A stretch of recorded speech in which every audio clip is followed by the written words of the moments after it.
Praise the lord. ఈరోజు ఏర్పాటు చేయబడిన దేవుని వాక్యము. నీ కోరికను సిద్ధింపచేసి నీ ఆలోచన యావత్తును సఫలపరచునుగాక. ఆమెన్. కీర్తనల గ్రంథము 20వ అధ్యాయము 4వ వచనం. మన దేవుడు మన కోరికలను మన ఆలోచనలను బాగుగా తెలుసుకొనును. మన కోరికలు తీర్చడానికి మనుషులకు అసాధ్యం, కానీ దేవునికి అన్నీ సాధ్యమే. నీ కోరిక సిద్ధింపచేసి నీ ఆలోచన యావత్తును సఫలపరచునుగాక అని వాక్యం చెబుతుంది. మనం చేసే ప్రతి ప్రార్థన యేసుక్రీస్తు నామంలో చేసినప్పుడు ఆ ప్రార్థనలన్నీ సఫలమవుతాయి. మనము మొర్రపెట్టితే ఉత్తరమిచ్చే దేవుడు ఆయన.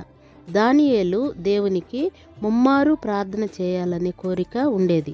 అలాంటి ప్రార్థన మనము కూడా భక్తి కలిగి విశ్వాసంతో ప్రార్థన చేస్తే మన కోరికను సిద్ధింపచేసి మన ఆలోచన యావత్తును సఫలపరచాలని కోరుకుందాము. అనేక దీవెనలు పొందుకుందాము. ఆమెన్. Praise the lord.